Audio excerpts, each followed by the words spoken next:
Nosso bom dia a todos, né? Que todos sejam bem-vindos mais uma vez à nossa casa. Que a paz de Jesus possa permanecer entre nós. Nosso bom dia também aos internautas, né? A expressão que o Aurélio gosta de usar.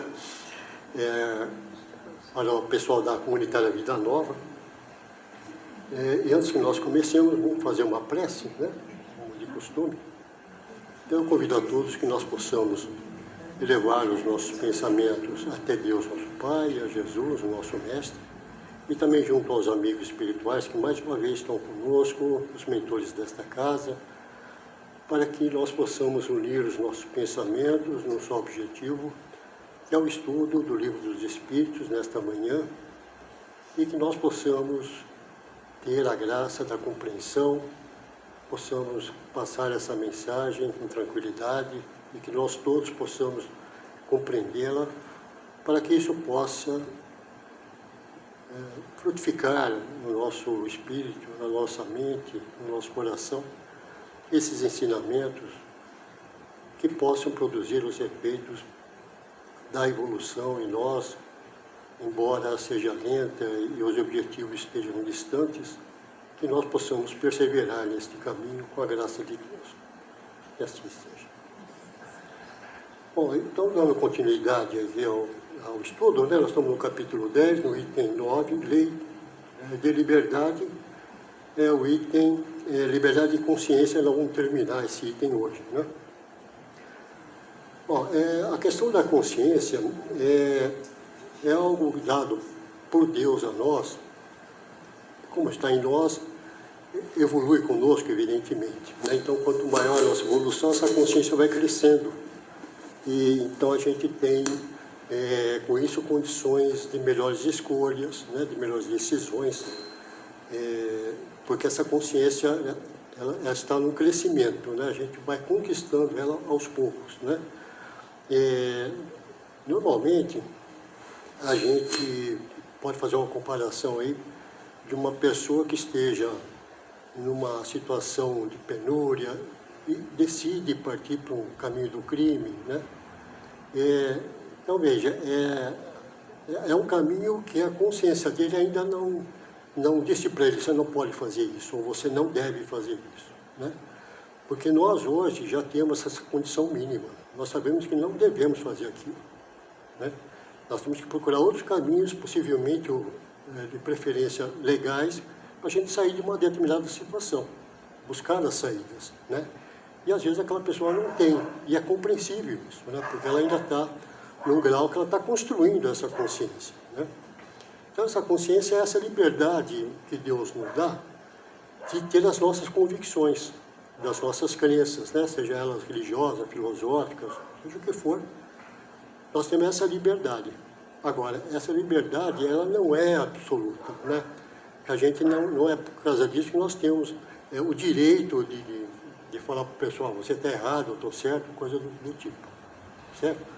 Então, essa consciência, ela tem um limite em nós, até porque nós estamos nessa evolução e ela ainda está limitada, evidentemente, né? Ela vai crescer mais ainda.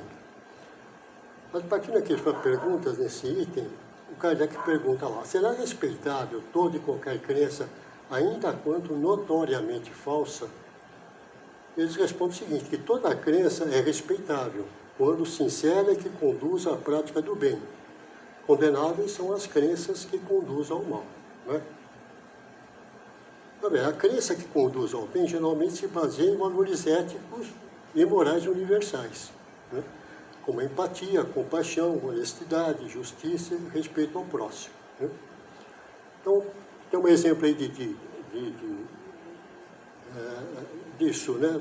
Por exemplo, agir de forma responsável, né? Então, a gente, perante toda a situação que a gente se encontra, a gente tem que agir de forma responsável, né? Porque a nossa consciência está determinando aquilo, né? Então, a gente não pode nunca, numa situação, meter os pés pelas mãos e achar que a gente deve decidir da minha forma ou que a minha maneira é melhor que a do outro. Nunca.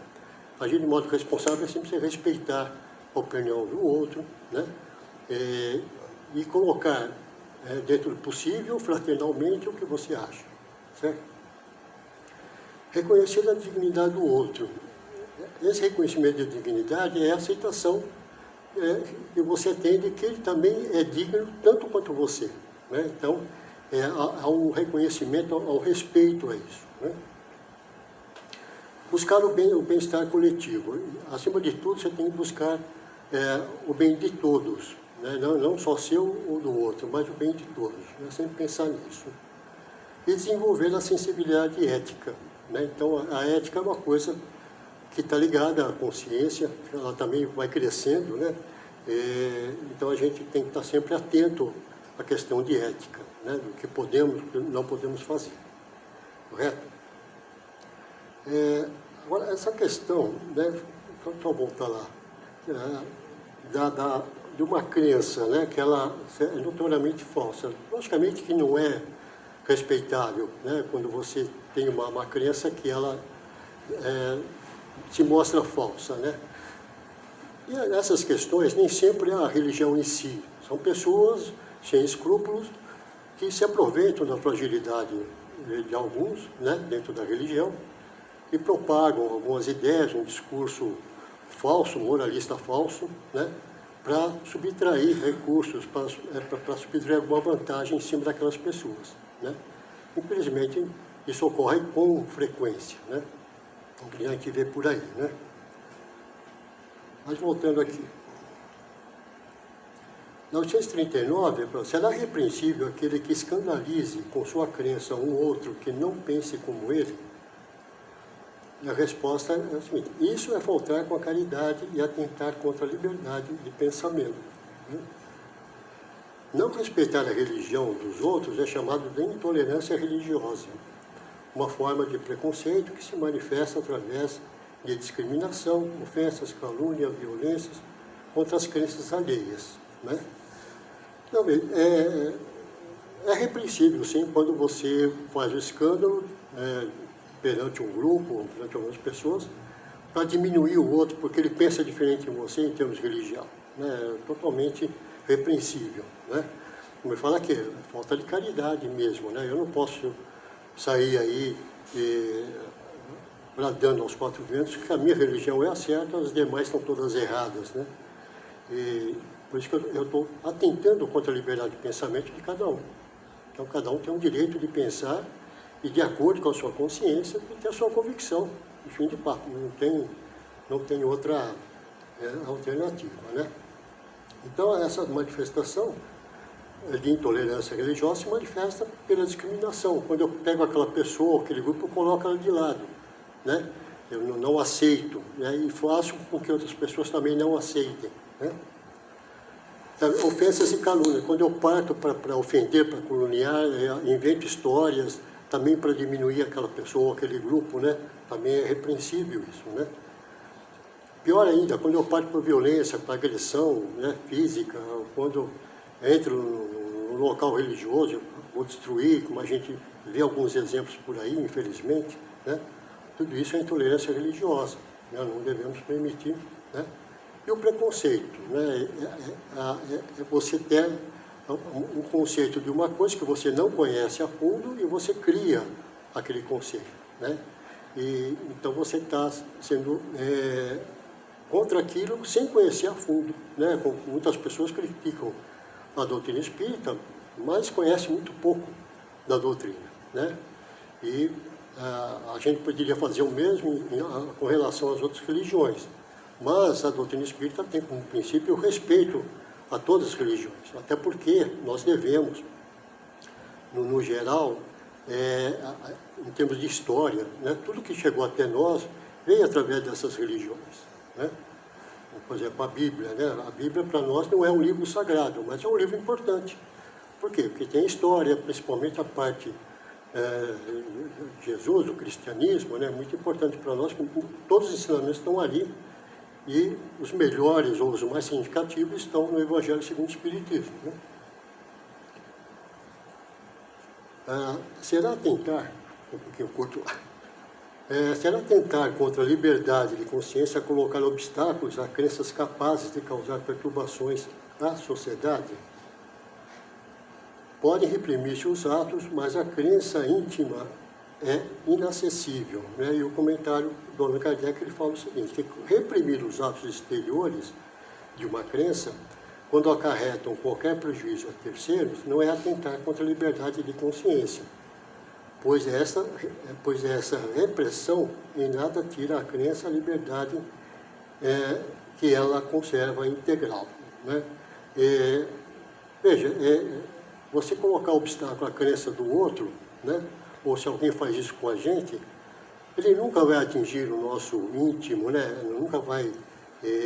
essa crença íntima e o nosso pensamento, só Deus conhece, né? Ninguém pode dizer, saber o que eu estou pensando. Não é possível, né? Só Deus. Então eu posso falar alguma coisa e estar pensando outra, né?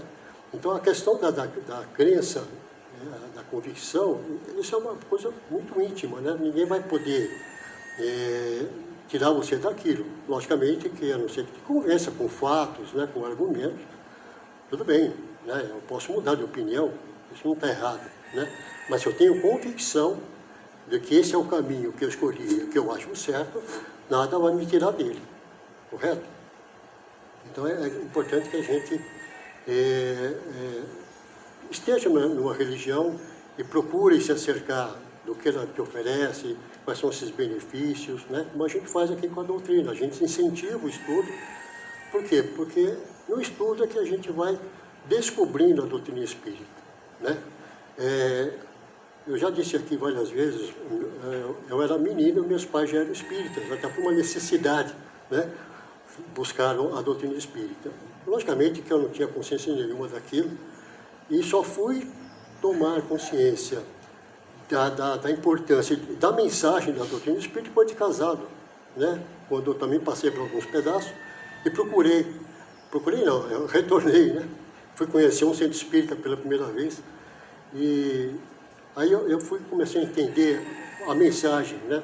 Porque essa mensagem nem todo mundo entende, né? Porque a doutrina espírita, como dizem alguns companheiros aqui no centro, não é para todo mundo, né? Porque é uma doutrina que te mostra o que você tem que ser feito, né? E nem sempre é fácil, né? E não é fácil mesmo, né? E ela não vai te dar um resultado a curto prazo, né? Isso é a longo prazo, né? Então, se a gente não caminhar nesse sentido de construção, de entendimento, de aprendizado, a gente nunca vai chegar no objetivo final, que está distante muito da gente, né? Então é importante o estudo nesse sentido, por isso que a casa aqui oferece os estudos, está sempre convidando o pessoal a participar, né? Na 841, ele pergunta, para respeitar a liberdade de consciência, dever-se-á deixar que se propaguem doutrinas perniciosas, ou poder-se-á, sem atentar contra aquela liberdade, procurar trazer ao caminho da verdade os que se transviaram obedecendo a falsos princípios? A resposta, certamente que podeis e até deveis, mas ensinai exemplo de Jesus, servindo-vos da brandura e da persuasão, e não da força, o que seria pior do que a crença daquele a quem desejareis convencer. Se alguma coisa se pode impor, é o bem e a fraternidade, mas não cremos que o melhor meio de fazê-los admitido seja obrar com violência, jamais, né? A convicção não se impõe, não é? Então, muitas vezes a pessoa está num outro caminho e você não vai dizer para ela, você está errado, vem para a doutrina espírita, nada disso, até porque a gente não tem essa... a gente não está aqui para angariar adeptos à doutrina, né? A gente tem que vir para a doutrina por convicção, convicto que esse é um caminho melhor, ou um caminho que a gente acha certo, né? Agora, é o que ele fala aqui, podeis e até deveis alertar aquela pessoa, mas fazê-lo com brandura e persuasão, a exemplo de Jesus, né? Ser brando de coração, né? E a persuasão é você colocar alguns fatos, né? Mostrar alguns caminhos, mas não pela força, não gritando, sabe? Achando que aquilo vai convencer a pessoa, não é isso?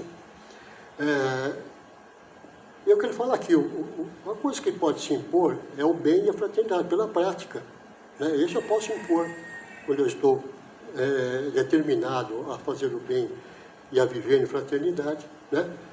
Isso eu posso impor logicamente sempre com brandura, né? Agora veja, ele fala que a convicção não se impõe. Então é o que eu falo, aquela convicção íntima, você conquistou aprendendo, convivendo, né? Estudando. Você nunca vai para a pessoa, olha, você tem que ser espírita. Não, você tem que ser evangélico, católico.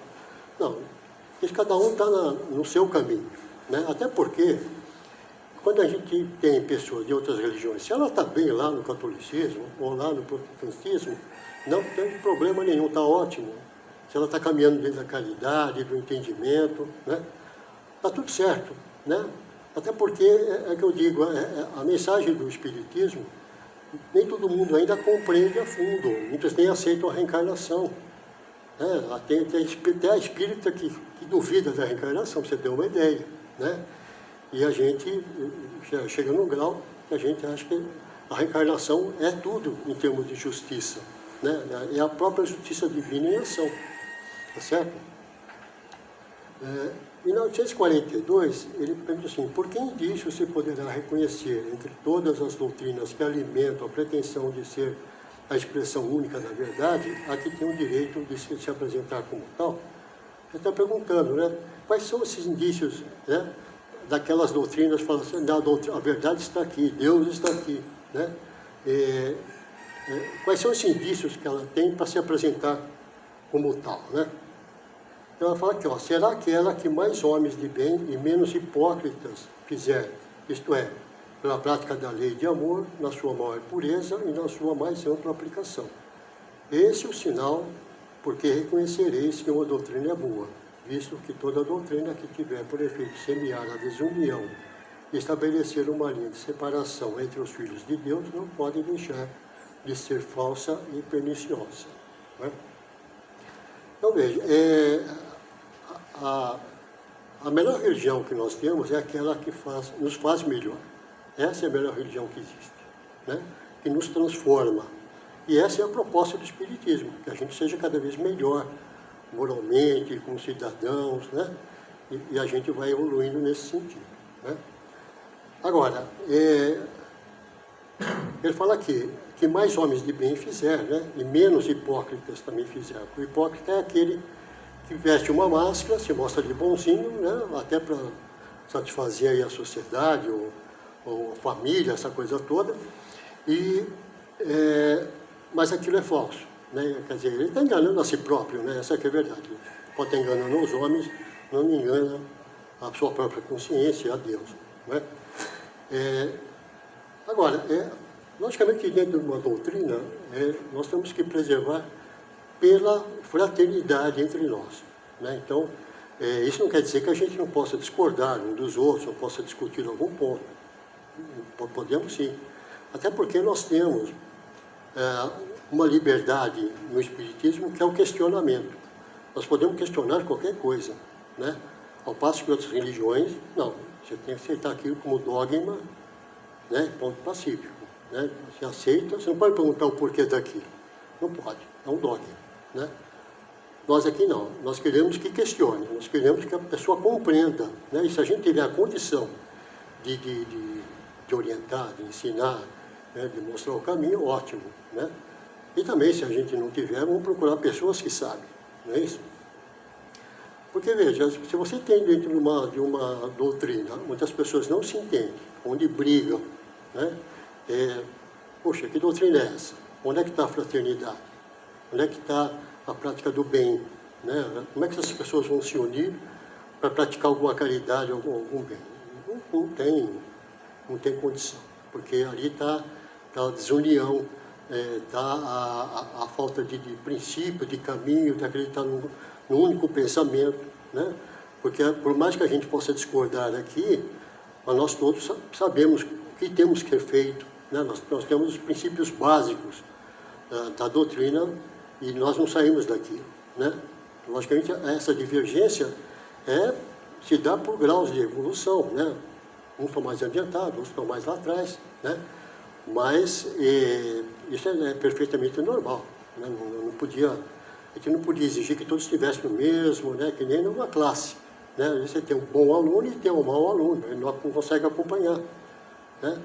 Eu lembro uma vez que eu ia bem de matemática e tinha um vizinho meu, tinha um menino, e ele ia mal de matemática pra caramba. Me propus a, a ajudá-lo, né? Então ele ia lá em casa e tal, e eu tentava ensinar. Olha, foi um sacrifício, porque ele não entendia. Por mais que eu me esforçasse aquela coisa de explicar para ele, eu acabei desistindo, porque o grau de compreensão dele era muito baixo, sabe? As coisas básicas ele não entendia. É impressionante, né? Eu até falei para o pai dele, olha, era bom você procurar ajuda de um profissional, né? De um professor, alguma coisa assim, aula particular, porque eu, sinceramente, fiz tudo que eu podia, né? Eu também não sou professor, né? Eu tinha um entendimento melhor, porque eu até gostava da matéria, e aquilo era bem básico, né? Mas a criança, infelizmente, não tinha a condição da compreensão, né? Não sei por que motivo, ela não entendia, não sei se tinha algum probleminha ali a mais, não sei, da própria criança, que não havia um entendimento daquilo, daquela coisa básica, né? Então, pessoal, era isso que eu tinha para hoje, né? Só 5 questões, né?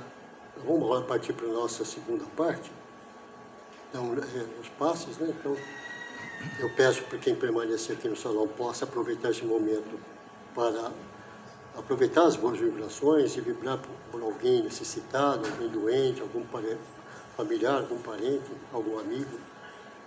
E nós retornaremos aqui para o encerramento, tá bom?